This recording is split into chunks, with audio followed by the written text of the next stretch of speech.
What is up, you guys? What is up? I didn't just got up in this house. I am mad as all hell get out. Okay? Even though we knew this was gonna happen.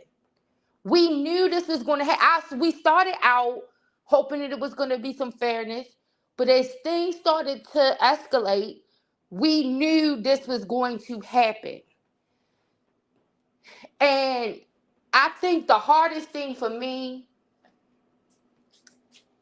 is the fact that you have a boy who was so afraid of these boys. Hey, Tiz Boo, hey. You have a boy who was so afraid of these big boys that he did what he did in an instant. And now he is going to have to go in a jail cell. And that is bothersome to me. It is bothersome to me that this mother is going to have to go home knowing that everybody else can try to rest assured that, oh, you can file an appeal and this, that, and the other, but she has to go home knowing that her son, who was so afraid of these boys that he pulled a knife and stabbed one of them to get away, is going to now be in a prison cell with big grown adult men for something that he did as a 17-year-old. What pisses me off is that Austin's poor bad behavior, his bad decision making is excused because he's just a boy. But nobody is looking at the fact that this is just a boy. They was the same age.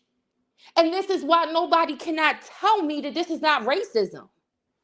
Nobody cannot tell me that this is not racism. Nobody cannot tell me that from the onset of this, that this was racism. Nobody can tell me that there wasn't no undertones in them twins, that this is racist.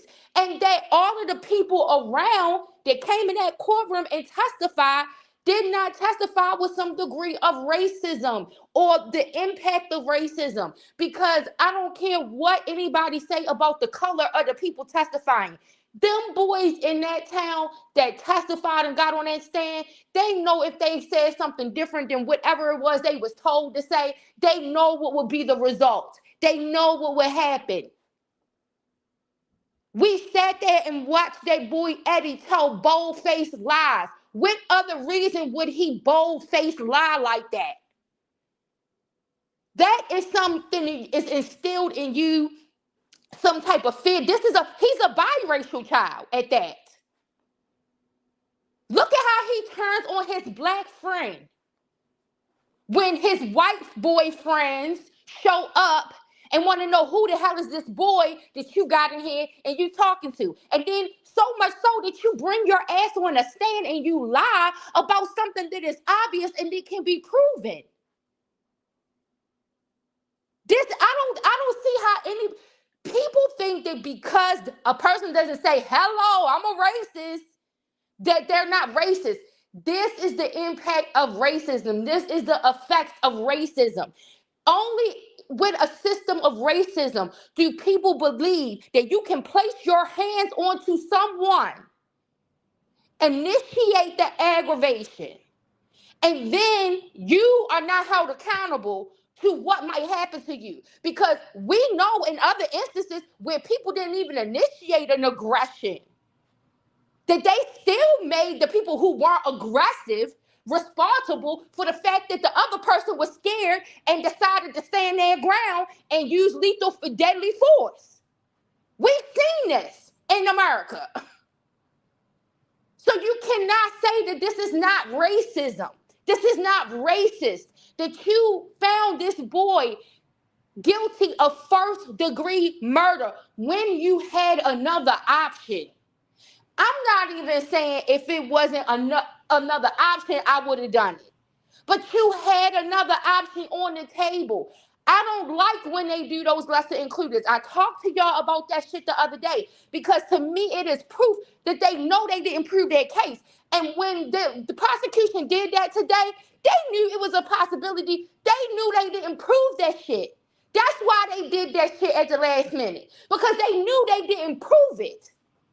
So they wanted a backup, an escape clause. But look at what this, and look at how fast they turned this shit back. With no kind of care or regard for nothing. And now this mother, I know Austin lost his life. I'm not taking nothing away. It was all senseless. Listen, the type of person I am, and I can prove this, because I can prove it because of what I had to do with my own son. See, my son did some wrong shit on purpose. And I made him be accountable for the wrong shit that he did on purpose. And I had to go to bed every night for almost 3 years, knowing that my son was in that predicament. And knowing that every night I had to ask the Lord to please don't let a hair on his head be touched while he is in there learning the fucking lesson. But this boy did what he did out of fear. He didn't intentionally go nowhere to do nothing on that fucking day. Look at them kids, and look at what they were doing, and look at how they were acting, and how they handled themselves. And as a parent, if my child had gone out into the world and acted like that and treated another child like that, even if it did mean that something bad ended up happening to my child, I would have to apologize because of what my child had done, how they presented themselves, something other than what I taught them. But obviously, this is what this community teach certain types of boys to do. Obviously, certain types of boys are allowed to do that. This ain't no different than a Little Rock 9, who had to go to school in the midst of being the first kids to experience integration, and they could be spat on, and they could be kicked down the steps, and they could be, all of this shit could happen to them, and nobody be disciplined. But as soon as Minnie went to go grab a hold of one of them, then she's disciplined. Then every time she attacks back because of what they do, then she ends up expelled. This is no different. This America is no different than that one. It is no different than that one. This is a disgrace. And this is what these other countries mean when they be apologizing. See, they know these other countries, they know the propaganda tools to come at America with. They done this shit a long time. See, I keep telling y'all, America is the little fucking brother. We think we the big fucking brother. We think we the big dog. These countries have been around far longer than us. When these people in these other countries say, oh, we are sorry, we Americans, we're not attacking you, we know, and then they make reference to the racism. They go to the UN and they talk about the racism in America and how America is a hypocrite, and how it's hypocrisy to tell other people how to treat their citizens when they don't know how to treat black citizens in their own country. They allow this to be a propaganda piece, a propaganda tool, because they are absolutely fucking right. They are absolutely fucking right. This shit is disgraceful as hell.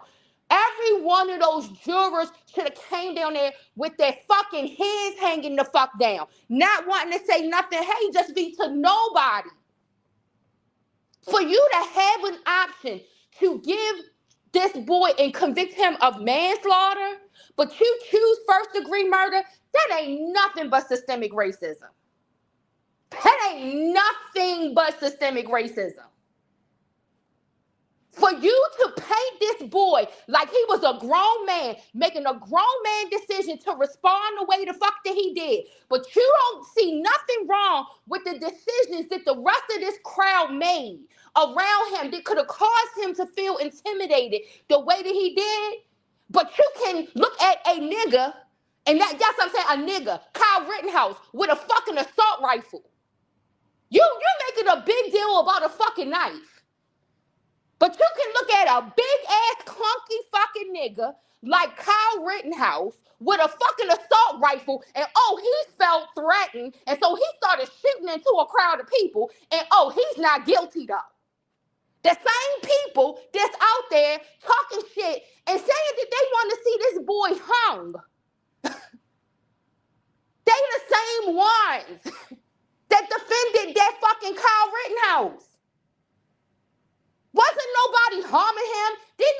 advance upon him. But look, they exonerated his ass. But this boy is a monster, and I don't want to hear what no motherfucker gotta say about, oh, when you're prosecuting, you go as hard as you can, and all that. That's bullshit. That is bullshit. When I see them prosecuting these little white girls for these crimes and shit they commit, even though they know these little girls did the shit, some of these little girls, they didn't kill their damn parents and shit. Killed the parents because the parents didn't let them do what the fuck they want to do. And you see these prosecutors come talk about, oh, how much of a tragedy this is, and this was unfortunate, and they got all of the flowery pleasantries around the prosecution, even though they still got to find them guilty. They believe they're guilty, but all of the soft tones and, oh, we know, this was a meaningless, and it was a lot of trouble at home, but on that fateful day, she committed the crime of unaliving her parents, and all of this bull crap bullshit. They go to find all of the things that they can prosecute them, but not have to make them out to be a villain. These kids kill their fucking parents. And I hear them talk softer about kids that kill their parents more than they do this boy who was fucking provoked. He was provoked to stand his ground. What person, you know how kids are. They don't want to look like a punk, especially a child that might already have some fear in them. They don't want to look like a punk in front of everybody. Imagine him being said, all of that shit being said to him, and then him realizing he got to go to school the next day where someone might punk him for saying, oh, you back down, you did whatever. Yeah, he probably was trying to stand his ground. Maybe he thought it wasn't going to escalate to the point where he was going to end up touching him. But once he touched him, you can tell by his response the fear. You can tell by his response the fear. You said that the media is not showing the racist people outside. Yeah, they showing the black ones tears. They showing the black people. They ain't showing them white people. They ain't showing them white people. They had the Confederate flag. There is only one reason to have a Confederate flag anyway. Like, it is at certain times through this country's history where Confederate flags were prohibited after the Civil War. So it's only one reason to have a Confederate flag anywhere. But I don't know what the hell was up with that fucking defense. Like, I know so many people keep trying to say maybe it was purposeful. You said, did you see the Black Panthers? Yes, I seen that. Yes. Like, it was absolutely ridiculous. She's being harassed. People following her to her car. Other people were there, but Neek was the main one in the court every single day. She was seeing what the fuck was going on. They did their best. I've read the reports to y'all. They did their best not to tell the true story about how the prosecution's witnesses was getting caught up. But let me tell you, as soon as the defense's witnesses started getting on there and they started getting tripped up, they was reporting that though. They were reporting that. But they weren't reporting all the lies that the prosecution's witnesses were getting caught up in. And to me, it seemed like the jury, y'all fucking sitting in there with acting like y'all wouldn't made a verdict, like y'all had the information that the public had. Not like y'all was sitting in there, hey, Queen Keish. Not like y'all was sitting, you said, and how did this become about race? Tears, I think this was about race from the get-go, to be honest. I know it's a lot of people who say that they don't, but I think when they, because you got to listen when they tell the story. When the one boy, because there is one angle where they say, where it was testified that it was 3 boys that was around Carmelo. The one boy testified, right? You said they are sentencing him the same day. Never heard of it. This whole shit is crazy. This whole shit is crazy as hell. It was three of the boys. I guess some of them can't be named because they are still minors. So that's why they had to say like the age of the person testifying, or had to come up with some other identifying marker because they couldn't say these kids' names. So, and to me, I understand they kids, but to me, that's another thing. Like, that's another thing. Like, if you don't know which kids was what, how do you know who did what? How do you know who did what?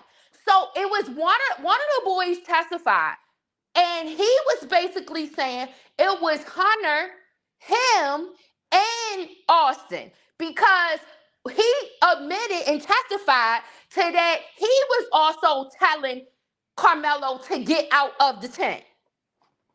Right? And so then there was some testimony from the people who saw the video, the original video. They went to go see it prior to the trial. And I don't know, you don't know at this point who to believe about what. But based off of what this boy testified to, when I heard this girl say this on that channel that said she went to go look at, I forgot whose channel it was I was watching. But she said she went to go watch that video. She went to go watch it before the trial. She was one of the people who went to go watch it before the trial. She mentioned that it looked like it was three boys. The one boy testified to that he was standing there too and asking Carmelo to leave. And she said in the video that she saw, it looked like that they were shoving Carmelo back and forth. And several other people are saying the same thing. So I'm just like, the jury acting like they seen what the fuck. They heard what we heard. Like, they had the limited information that we had. And then they wanted to come, they came out and said, well, their reasoning, I guess one of the jurors must have spoken and made a statement or something. And they were saying that one of the reasons that they didn't want to go with manslaughter is because of intent or something like that. So I don't, this is just a mess. This is a whole fucking mess. And you said court on a Saturday. They just wanted to hurry up and exactly. Like, let's hurry up. Let's get this shit out the way. We don't got time to be bothered with this shit. He admitted it. Oh well. Like, every nigga in this country that got tried for a murder and know that they committed the murder and they got away with the shit, they need to have their ass somewhere ready to protest right the fuck now. Because how in the hell in this country do you are able to get away with murder? This boy admits that, yes, I stabbed him because I was trying to get away. I told him, don't touch me. He didn't intend to murder that boy. He didn't come there ready to kill that boy that day. Like, this is crazy as hell that anybody in this country can be found guilty of a first-degree murder based on those facts. Any fucking where. Anywhere. Yeah, listen, Tiz, that's why this morning, for my morning live that I did for a couple of minutes, that's why I titled it Sundown. It's sundown. And now, for this one, I put it's sunset. The sun didn't set. And they said, we getting you the fuck up out of here. These sundown towns. These places is no different. And that's why I was saying, when parents, listen, everybody wants to be able to move their children into a better place. Everybody wants to be able to have some upward mobility, to not stay in the situation that they are in. Everybody talks about how dangerous it is to live in the hood or to live here or that. And I'm not suggesting that people go live in the hood or whatever. That's not what I'm saying. What I'm saying, though, is when you are making decisions about where you want to go live, you better want to make sure that you are checking into shit like this. Because, and this is one thing that a lot of the church kids and, other kids that I have interacted with, they have said this when their parents are able to finally move out of from where they live, and then they move into somewhere more affluential, and then now it's a different demographic of people. These kids are scared. As parents, you might feel better about the move, but these kids don't, because they face a whole different new set of problems with a different set of people. And now look at this bullshit. Now this boy, and his parents did what they thought was best, taking him to a better environment, trying to make a better place for the children, trying to make a better place for their family. But now look, now you get into a situation where you have an altercation that ends up ending in something fatal, unfortunately. And now look at who's deciding your fate. Look at who is determining your fate. This is crazy as hell. This is crazy. I have never, and I have seen plenty of cases with these same type of elements, maybe in different states, you know, whatever, not in Texas, but with these same kind of elements. And I have never seen them make out the person who was being provoked the aggressor. That's the main thing. Like, you don't see no witnesses. They didn't call not one fucking expert to talk about. They made these kids the experts. And them experts was contradicting one another. They asked these kids questions that you would ask to an expert. Who the fuck gives a damn whether one of these kids think that he provoked? Was it matching force with force? Was it this? That's not their fucking job. Their job is to get on the stand to say what the fuck they seen and get the fuck on.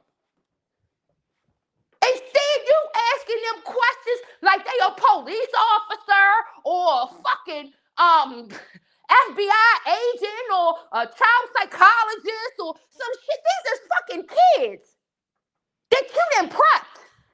And obviously didn't prep that well, because the only thing they all said consistently, which is how we know y'all told them to say this shit, is he provoked, Carmelo provoked Austin. That's the only consistent thing they all said.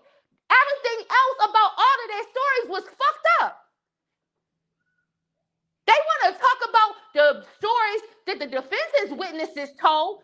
Them prosecution witnesses, those kids, one girl even admitted she was lying.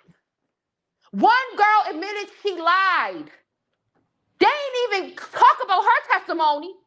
None of the media covered her testimony. What you said? You said, I don't even gotta be the hood. Just make sure the majority of the population. Exactly. And I'm not saying that with a population that is any other race or whatever it is, that it's gonna make it any better. But at least you give a better chance. At least you get a better chance. You never know what people think. Oh, I got a good kid.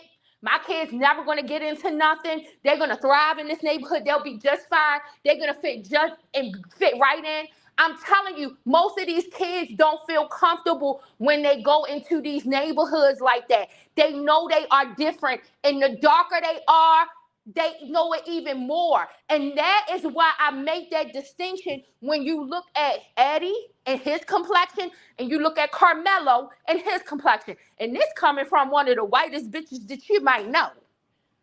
Right? I'm sure people know whiter people looking people than me. But I'm just saying, I'm aware of that colorism.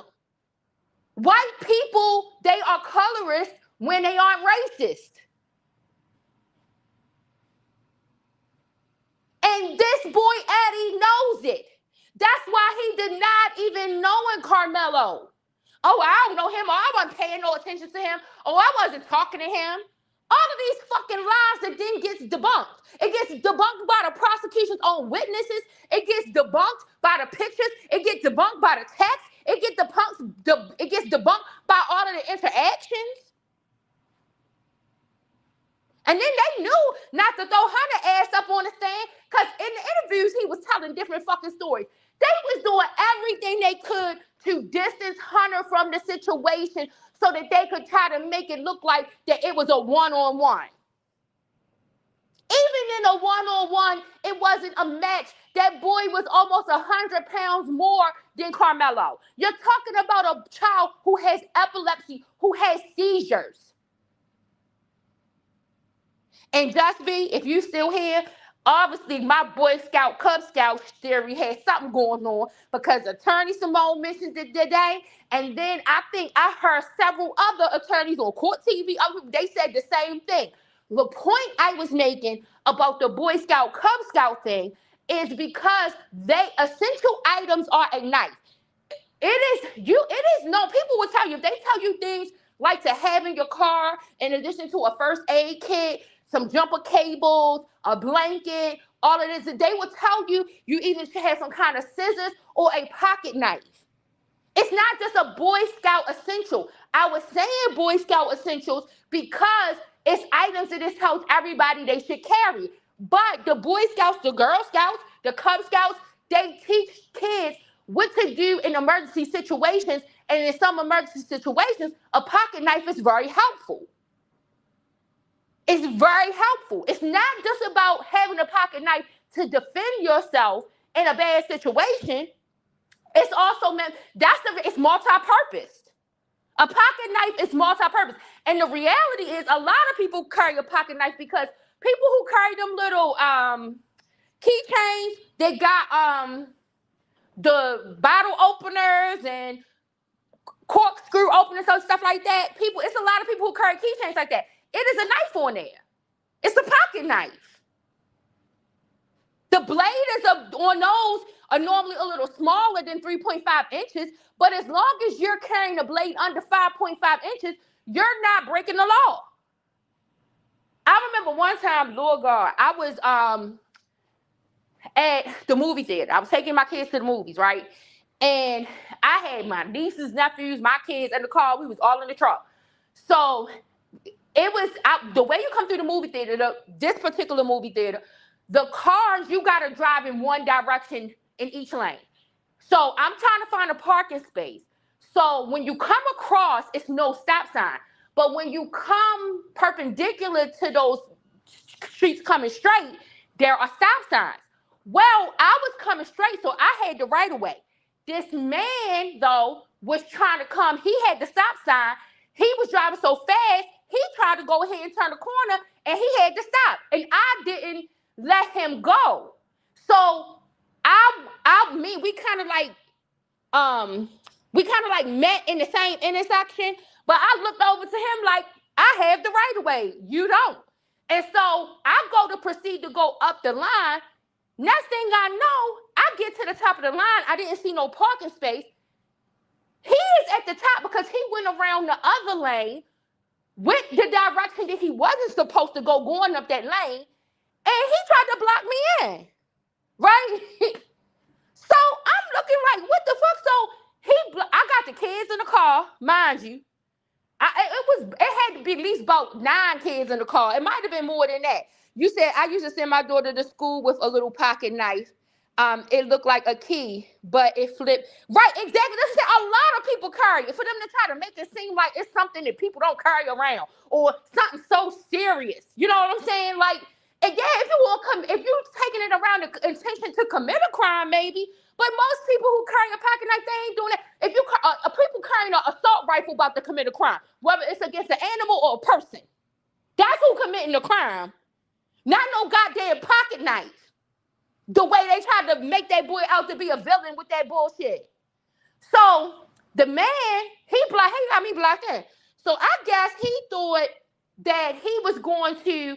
He starts to get out his car. His wife is in the car with him. Clear man, white man. His wife is in the car with him. He proceeds to get out the car. He got a flashlight in his hand, y'all. I had just went and got my knife sharpened a couple of days before. Because I got a few different knives, right? So I had just went to go get one of them sharpened from the shop. I had picked it up from the shop the day before. It was in the glove compartment in my car. So I remember I had that shit in there.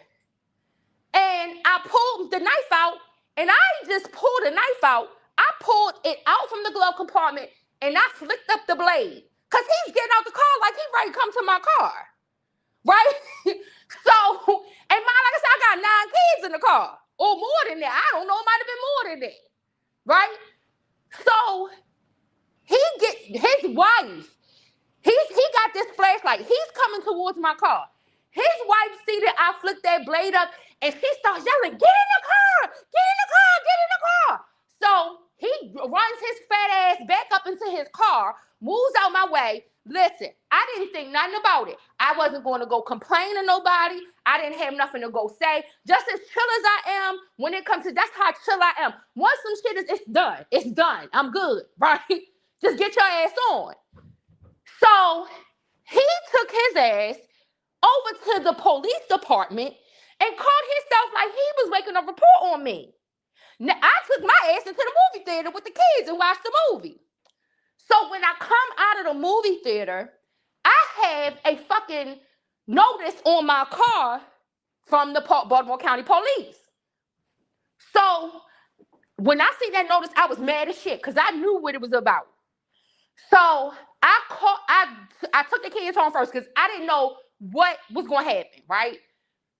I took the kids home, and then when I got in the house, I was going off, right? The man was like, what the hell is going on? What's wrong? So I'm telling him I'm pissed. He's like, just calm down, just calm down. So I called over to that damn police department, and when I called that police department, I had an attitude. I was mad as shit. So the officer who was talking to me, he could tell I was mad. He said, ma'am, he said, calm down, it's okay. He said, I didn't leave that notice on your car so that, because you was in no kind of trouble or anything. He said, I left that notice because I have to document what happened in case anything else were to happen later on. He said he came over here to make the report. He said he didn't even try to lie about what he had done. He came over here and explained that he was trying to get down the line. He explained everything. The police officer was like, when I came over there, I could see that he was in the wrong with traffic-wise because of the way the lanes go. But he said, but even before that, for him to come around to the front of your car and then to block you in and then get out his car with a flashlight, he said, I asked him, are you the police? Like, what are you an off-duty police officer? Well, like, why would you do that? Why would you get out of your car with a flashlight and go towards a woman's car? And the officer said, I told him that if you had done anything to him, then it would have been nothing would have happened. You were in the right. You were in the right. He had no business doing none of that shit. And so that's my thing. It's like, how are you making this boy? At first, the story we were told, and because it was a gag order, we were first told, oh, he had no business over there. Nobody told him to go over there. He wasn't invited. Nobody wanted him there. What was he doing there? It wasn't even raining. Then it went from it wasn't raining to then it was light rain. Then it went from it was light rain to then all of a sudden, oh, the hard rain didn't start coming down until Austin Metcalf is on the ground, bleeding out and needing the help of the paramedics. Right? So they don't even tell the truth about the weather condition for that day. I'm talking about the prosecutors. I'm talking about the prosecutors didn't even want to tell the truth about the weather conditions or about the particulars, the things that they knew happened so that they could at least make it look like they're trying to tell the honest fucking story.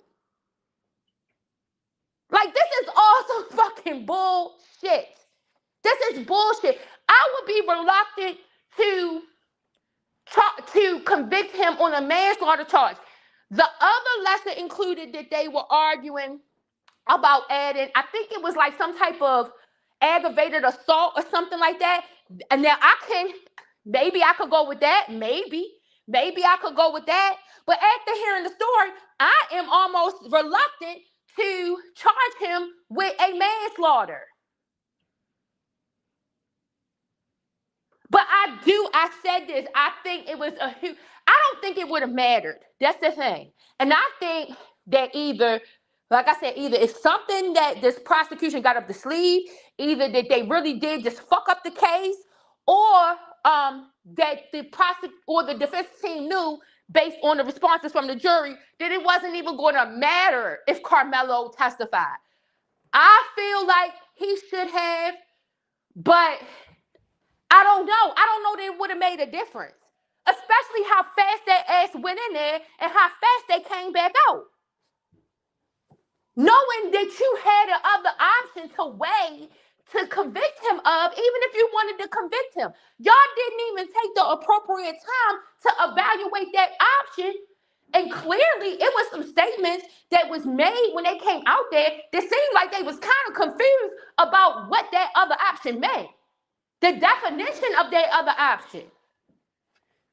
Yeah, they didn't waste any time, Tears. You could have went and changed the baby diaper in the damn bathroom and came back and the verdict would have been all fucking rendered. That's how fast they came back with that charge. Once they threw in that manslaughter charge, that should have at least had y'all in there deliberating some more than what y'all did in order to come to a conclusion. It's one thing if you... I don't agree with none of it. But it's one thing if y'all only heard that murder one charge and y'all had to say, well, we can't let him go. You know, even though that shit wrong, but we can't let him go with nothing. You know, so we got to figure out something. You know, so let's look at this and see how do we arrive at this murder one. But then once you had thrown the lesser charge, the manslaughter charge, y'all should have been in there at least going back and forth about which charge y'all thought was appropriate. They didn't even fucking do that shit. They didn't even fucking do that. As far as I'm concerned, they probably went back there, ate some fucking lunch, and then came back out with the verdict. That's what it seemed like to me. This is some bullshit. Straight up. Listen, I don't know what is going to be made of this. I don't know if it's going to be any relief. I don't have no faith that this jury is going to give this boy something reasonable in time, considering how fast they rendered the verdict. Like, some people are still trying to hold out, hoping that they don't give them on the higher end, but give them on the lower end. I don't have no faith of none of that shit.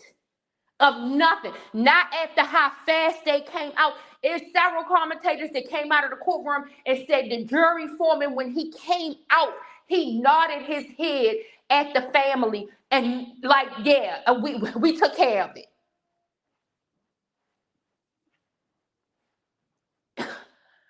But then the judge don't want nobody getting emotional when the verdict is read. But you let these people cry and scream and holler and make all of these sounds in the courtroom while the trial was going on, even though you said don't do that. But then people in there whispering, you telling them to shut up. Like this is, I don't know what this shit, this some bull fucking shit. This some bullshit. And people, be careful where you move your families to. I'm not saying anywhere is safer than anywhere else, but at least do some research, because these parents thought they were taking their children into something better, into a better situation. And now look at what has happened to their son from being in this overly racist town.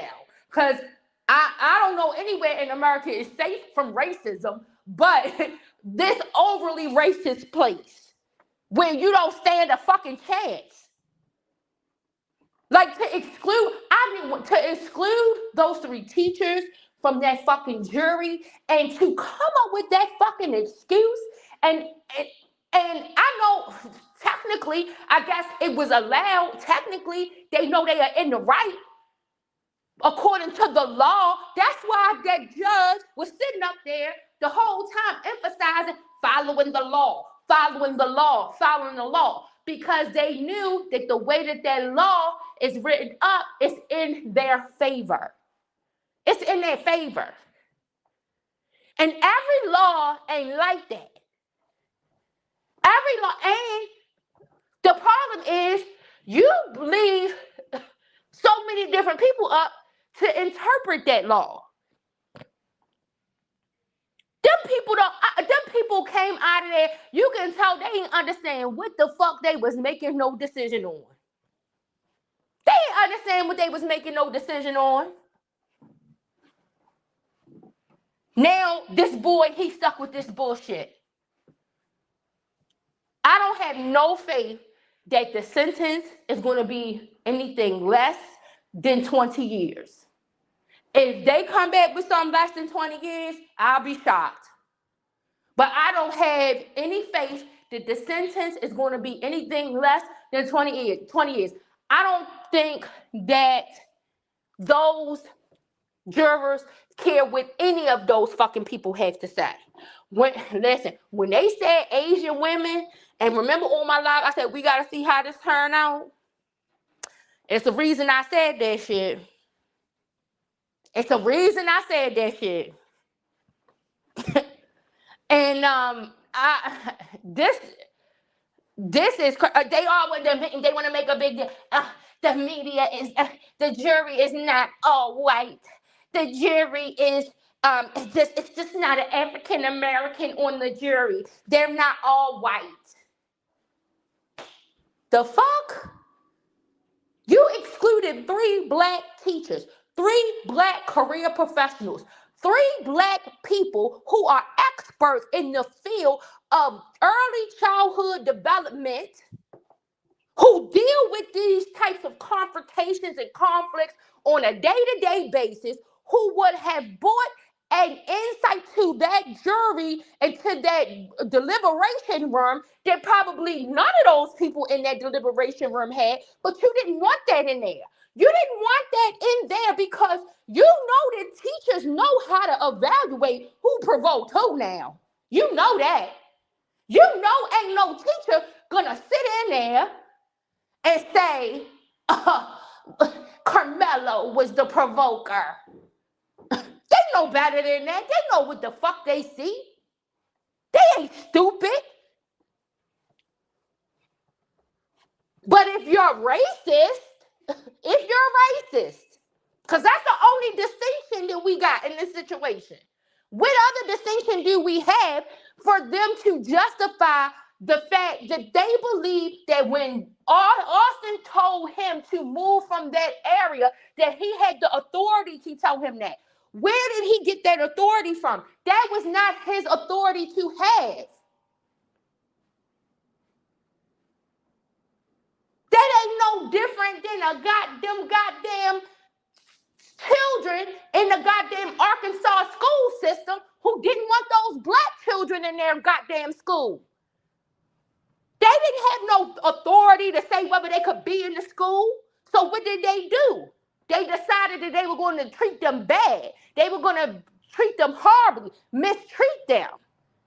And as long, and these kids had to be instructed. And it is sad because from this, all of the kids in that school district, what they need to take from this and what their parents need to take from this, any minorities in their area they need to take from this, is that you need to instruct your children the same way that they had to instruct those Little Rock 9.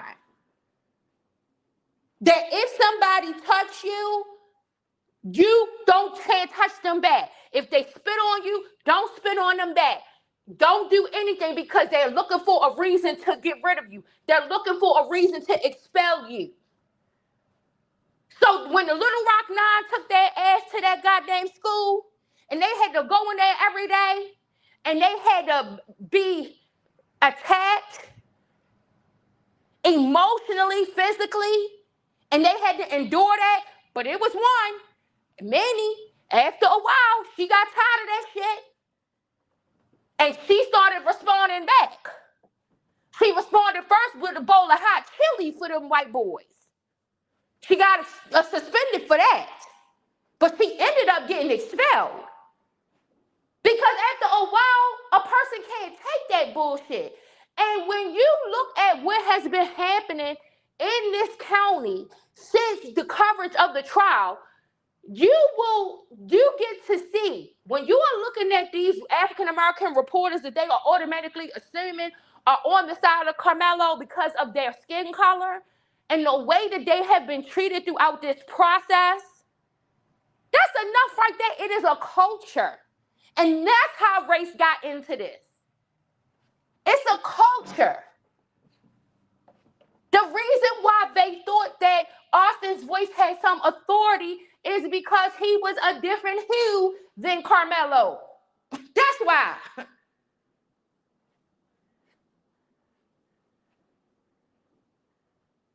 If I tell you to vacate this area, boy, you vacate this area. And if you don't vacate the area, I'm going to whip your bitch ass. Because that's what one of the prosecutor's witnesses said. While they were still trying to tell us that Carmelo provoked it, they told us that Austin told Carmelo, if you don't move, I'm going to whip your bitch ass.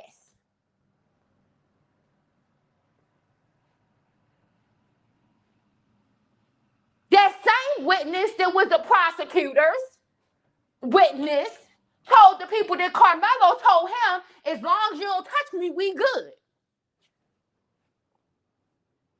None of those kids' stories was consistent. None of them told the same. Some of the kids said Hunter wasn't even nowhere around the goddamn altercation when the altercation took place. They tried to place Hunter all on the other side of somewhere. The prosecution's witnesses did this. But you did not see the mainstream media talking about that shit. Now, how the hell you placing Hunter all the way on the other side of somewhere else when Hunter himself in several interviews admitted that he was in close proximity, when several other children who came to testify on behalf of the prosecution admitted that he was within proximity? And a couple of those students said that the argument and the conflict started with Hunter and Carmelo, and then Austin jumped in. It was nothing consistent about those kids' stories that don't tell me that that jury couldn't have arrived to some reasonable doubt. But I don't know. I don't know. I felt like Carmelo should have testified, but I don't know. I don't know if it would have mattered. Would it have mattered?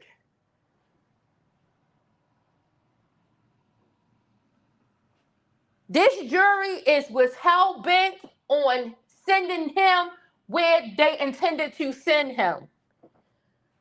And early on, several other content creators did say that, even though I was still trying to be optimistic after they let the 3 Black educated women go, even after they let the 3 Black teachers go, even after they let the 3 Black women go, the last 3 Blacks, they let them go. I still tried to feel like I was out being optimistic, but the people in the courtroom, those reporters in the courtroom, they felt it.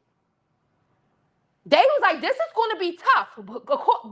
Based on the response of the jury from the first testimony, they said it. Neek was saying it. They were talking about where they felt like the defense attorney was weak, where they thought he was weak, where they thought places where he was losing the jury. How the jury wasn't paying much attention to when the defense was cross-examining the witnesses. But this prosecution was allowed to turn these children into expert witnesses by asking them questions that they were not qualified to determine. Things that should have been left up to the jury to determine, they were asking these kids.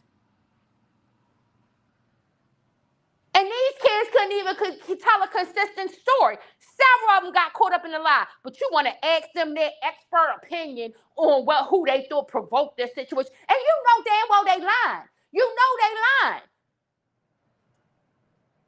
If they had put themselves in Carmelo's place, and this is the thing, 9 times out of 10, half of them kids probably been bullied by them fucking boys, because several of them did testify to that their relationship with Hunter and Austin started off a little bit rough.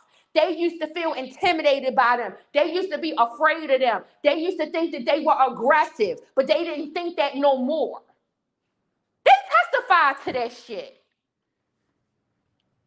These are all statements that should have worked in Carmelo's favor when the jury was listening to the testimony.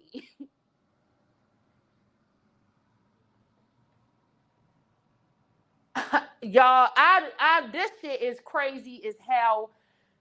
I know this is America. This is what happens in America. But this is sad.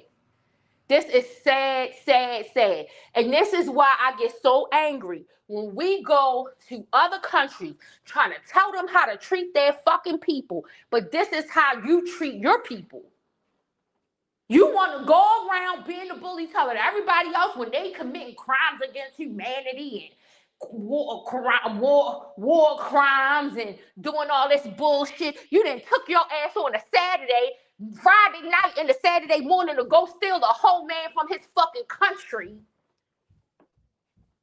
But this how you treat your fucking people. And I ain't saying it's right for them people to be treating their people like that. But you don't treat your people no fucking better. This shit ain't no fucking better. This why I be critical of this shit. You make people who try to be right and try to be honest, and when they know their loved ones have done something wrong and they know they have to be accountable and they will hold them to that account. This is why so many people they will support even when the person is wrong. And I don't agree with that shit. But this is the reason why. This is how I understand it. Even though I don't agree with that, I understand why. When people know that their loved one have done some wrong, fucked up shit, and they do all the things in order to lie about it and cover it up and all of that bullshit when it comes to the law, I understand it. Number one, it's a thing that this system affords an individual to be able to do. But number two, when you try to do the right thing, you try to come forward and say, yes, I was responsible for. They turned him taking responsibility for the shit into some fucked up shit. Went up in this court and told this jury that boy tried to run out of the stadium, knowing that was a goddamn lie. Knowing that shit wasn't true. That's what I mean about the prosecution lying about shit. You knew that the video was going to show that the boy went and ran and got to the coach. You knew the evidence was going to come out that he ran to the arms of a coach who had to calm him down. But you sat up there in opening statements and you tried to make it like that this boy tried to run and break and get away and run out of the stadium. He tried to hide the weapon. He dropped the weapon right where the bleachers were, near his book bag, where he also did not take with him.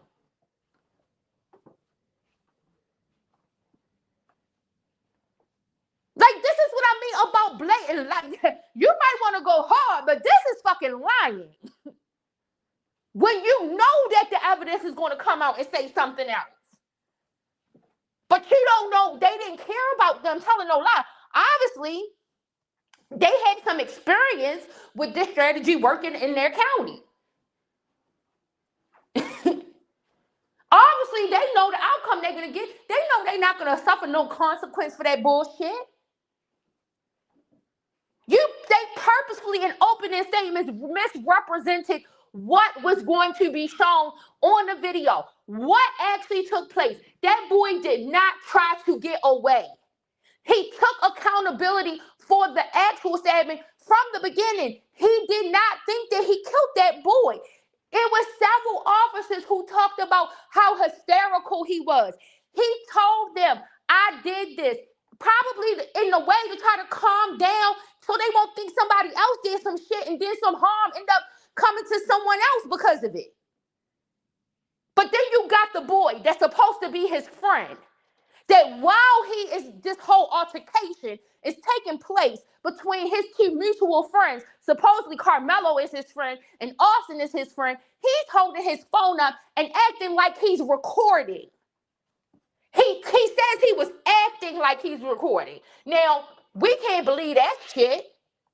We can't believe that because ain't nothing else he said was the truth. I wasn't actually recording. I was acting like I was recording. Then you get the detectives that confiscate the phones from the kids. They confiscate his phone, but then they say, oh, we wasn't sure if it was a video on his phone or not. Huh? And none of that was suspect. None of that stuff was enough to cast some kind of doubt on what you're looking at here. None of it. You just ignore all that shit.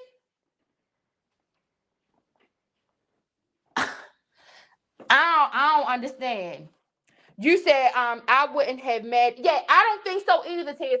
I felt like he should have testified maybe in another place to another jury. Maybe it would have been beneficial, but I don't know if him testifying would have made not a bit of difference to these motherfuckers.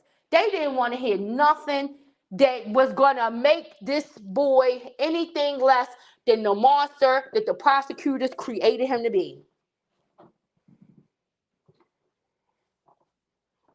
Nothing. They didn't want to hear none of that.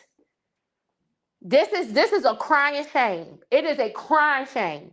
And it's very sad. And it's very unfortunate. And while many people can sit there and say, oh, well, naturally, white people can justify having fear of black people. I understand that, but black people got a whole lot of reason to justify why they would be fearful of some fucking white people.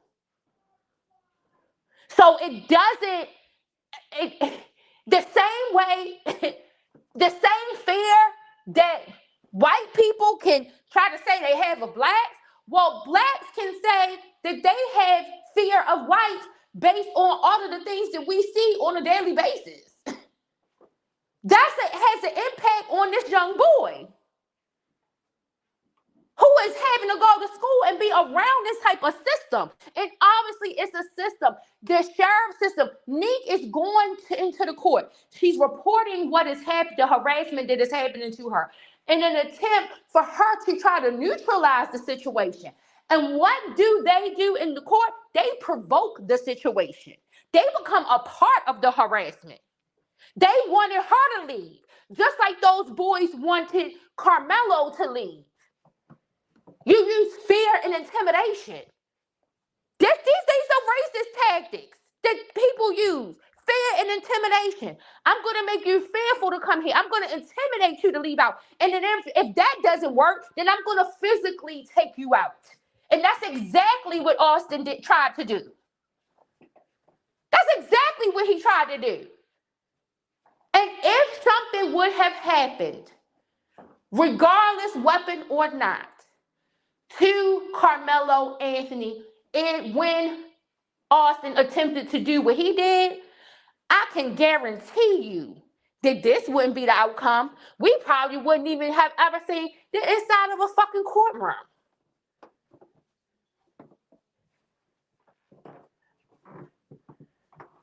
Every time they do something, oh, it's just boys being boys. What about when those kids was chasing that one boy? I can't remember where. I think it was somewhere in Philly. I remember a long time ago, me and Cookie was covering the story about the boy in Philly who ended up, I don't know if he had some type of heart trouble, but they were at some kind of practice or something, and all of these white boys, he went to school with them. They had set him up like to make fun of him or whatever, and then they started chasing him. He started running, and then he passed out and he died. Oh, the kids weren't responsible for that. Oh, the school isn't responsible for that. It was nothing we could do. He had a medical condition. That's exactly what they would. They didn't want to talk much. And even in defense, they didn't want to talk much about Carmelo's epilepsy, but unless something had happened to him that Austin would have inflicted, and they would have been talking about his epilepsy is a reason of why Austin didn't do it. Because that's how this shit works. That's what they do. And that was why when I found that out, when he said it in opening statements, I pointed it out. Just like y'all can try to use it when y'all cause harm on someone. Like, look at the Freddie Gray. I talked about this with the Freddie Gray situation and me looking at it and saying what I see. But in Freddie Gray, they find out that Freddie Gray had lead paint poison. And lead paint poisoning can make you calcium deficient. And so they started to use his medical history to say, okay, well, this is how he could have the injury, he could have sustained the injury. It didn't have to be unusual force or something bad done. He was calcium deficient because his parents had gotten some kind of settlement from the lead paint poison. And a lot of people who have suffered from lead paint poisoning are calcium deficient, and that can make your bones weak. You need, and your body, you need calcium for everything. Nerve conduction, the strengthening of your bones, everything. Muscle contraction. Calcium is a main thing in your body. And it is a reason why a lot of times when people get bone cancer, why it's so rapid, they die so fast, so rapidly, they decline so quickly. And once that happens, they say that's it, because it depletes the calcium. And you need calcium to conduct everything in your body. So they used the fact that Freddie Gray was not getting consistent medical care. He had a history of lead paint poison, which could have left him calcium deficient, which would have made even reasonable force possibly used on him, could have caused these injuries to happen. And because they did not have the medical records to determine the state of his health, because his parents, they were impoverished, they were not getting the proper anything. As an adult, he wasn't getting the proper medical care. So they couldn't make the determining factor that, oh, maybe the police did use some type of reasonable force. And because of his medical situation, and maybe because he was calcium deficient, because of that medical situation, that this is how he ends up with these injuries that a normal person wouldn't have sustained.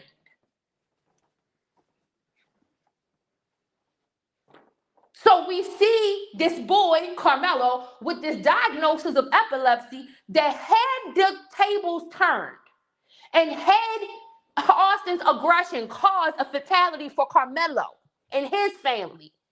They would have used those seizures as an excuse of why Austin didn't do anything. So why not use it in his defense to why he felt like his life was being threatened? Why not consider that when you come into the table wanting to negotiate a deal for this whole fucking situation? And that is where yes, it was defense's job, but this fucking DA, prosecutors, all this is a bunch of bullshit for a 17-year-old fucking child. They the heartless ones. They the ones that's incompassionate for the fucking situation. Nobody is trying to take it away from the fact that it is devastating that Hunter is not here. But part of why Hunter ain't here is because of his own issue. It wasn't all Carmelo alone. Part of it was him. Don't put your hands on that boy. You want him removed from there so bad, go get an adult. Go get an adult and let the adult determine it. You want to know why y'all probably didn't go get an adult? Especially if they would have went and got that Tiffany, one athletic director who was testifying. If they would have went and got her, because Tiffany probably would have told him, just leave him alone. It's raining. Just let him stay there.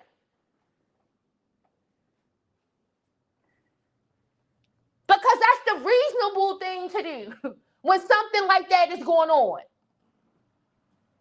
You don't detect that it was some agitation from the fact that his friend, who he goes out with, goes on double dates with, been hanging out with, doing birthday parties, running around at other track meets with, that he's not even acknowledging that he knows him and is now joining in on the taunting of him. That didn't y'all don't feel like that didn't make him like feel some kind of way in how he responded? How he felt like he was not in a safe space, but was trying to be forced out, but not safe. Like this shit is a mess. I don't know what to say. I think we have said what we can say, and I think we just have to wait to see what the sentencing will be. I say my prayers that it can stay lower, on the lower end. But with this jury, with this jury, only God can work a miracle. Cause ain't nobody come back with no verdict faster than this. This crazy. You said yes, especially if the guy pulled out his phone to record. Carmelo didn't want to be on video. Exactly.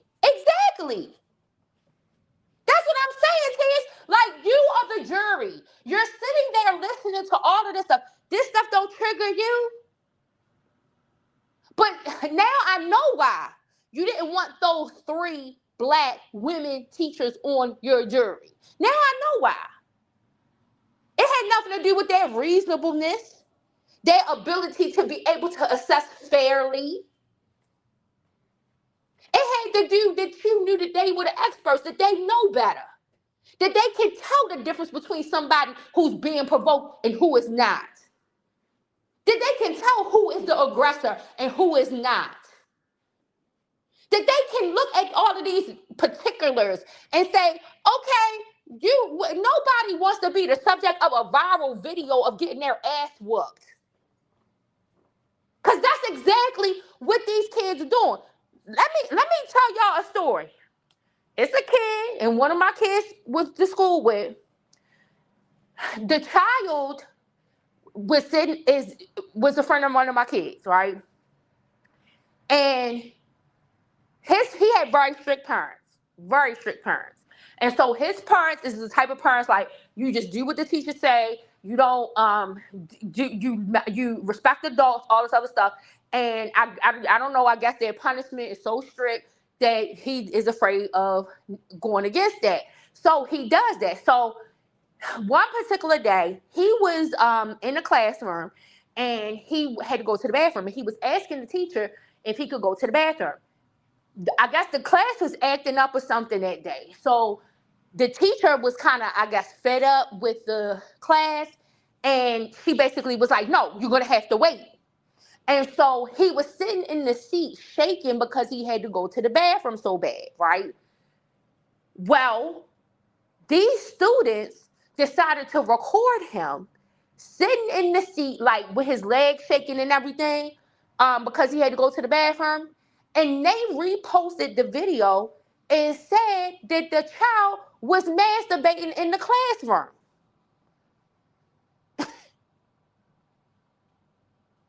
The video went viral. This shit is not just going viral in the school. It's going viral every fucking way in several schools.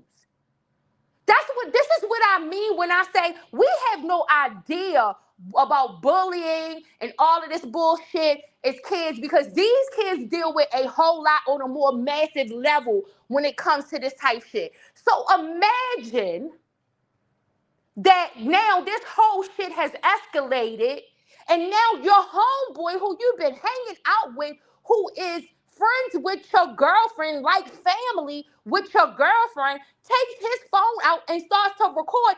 Obviously, what are you recording? You're recording because you think something is about to happen, and you want to capture it so that you can capture a viral moment and send it out in order for people to make fun.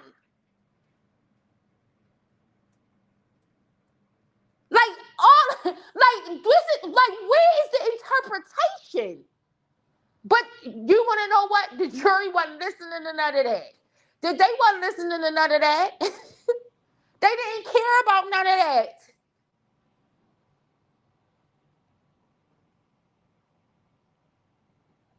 All they care about is where did this boy come onto school grounds with a knife. And they kept trying to make the knife bigger than what it was, knowing damn well they couldn't do nothing with the evidence when it came to that. They kept trying to get close to that 5.5 inches.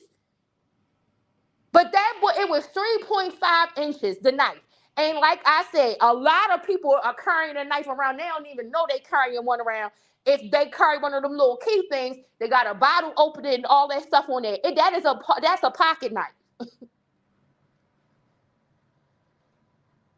But to vilify in a place where they carry assault rifles in the public.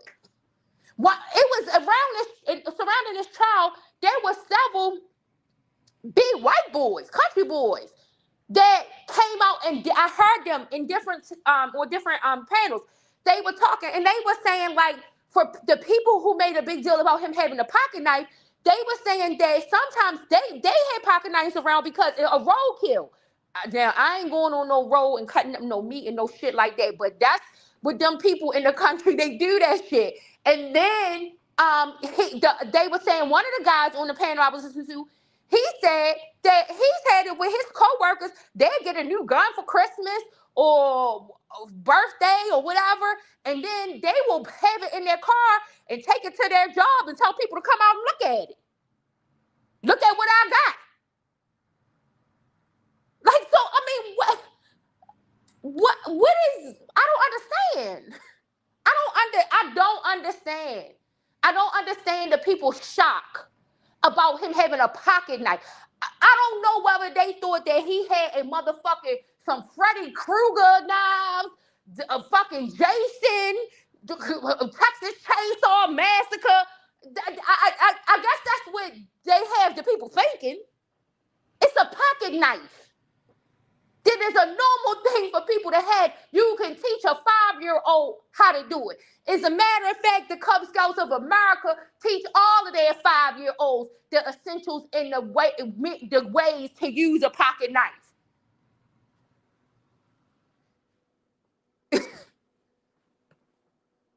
So, if you're giving a 5-year-old that's a Cub Scout access to a knife in order to teach them survival strategies, obviously that's why it's part of an essential kit. It's not just essential to a Boy Scout or a Girl Scout. It's that these are things that Boy Scouts and Girl Scouts learn. They learn essentials to help them throughout their life. It don't just help them when they are part of their troop in the Boy Scouts and Girl Scouts.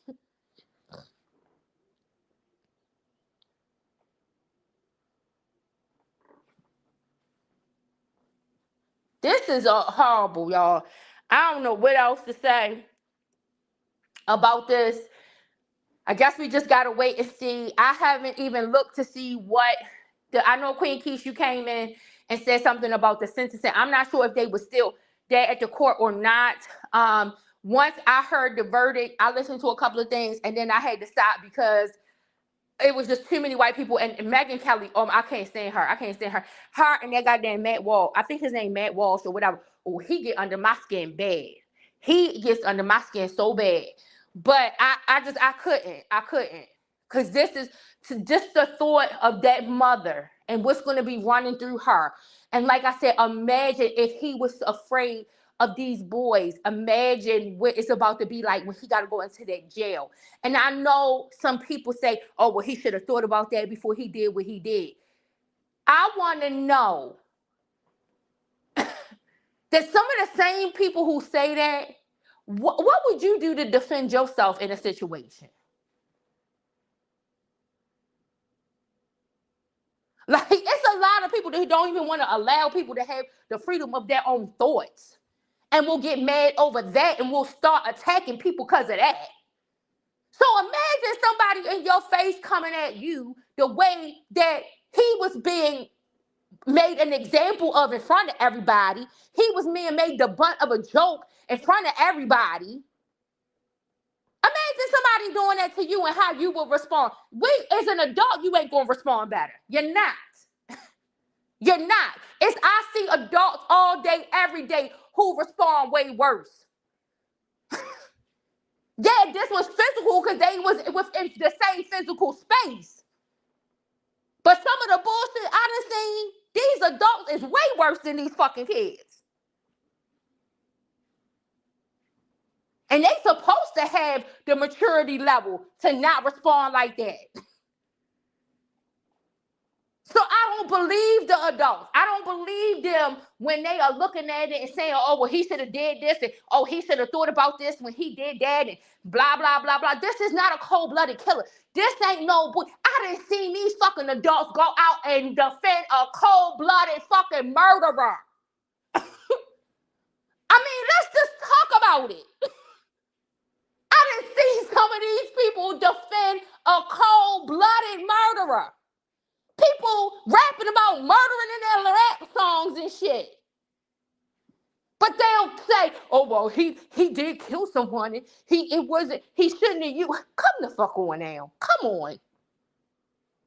I done heard them make up all kinds of lies and excuses for why a grown-ass fucking man then killed another grown man and lie and say it didn't happen, even though we looking at it in the front of our face on the video.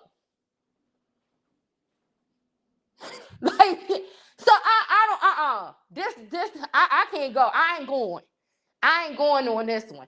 On that, y'all, let me get myself together. I gotta get up early in the morning. Like I gotta get up early every morning, but I gotta get up early in the morning. So let me get myself together. It was a pleasure talking to you guys. I guess we gotta wait. Listen to the verdict. Tears, Just V, and Queen Keish. Thank y'all for coming in and talking to me and talking it out. I guess I done blew off some steam, and now I can go get me a shower and try to get myself calmed down so I could try to get to bed and go to sleep and erase this shit from my mind that this child got to go into a jail cell. On that note, I'll talk to you guys soon. Y'all have a good night.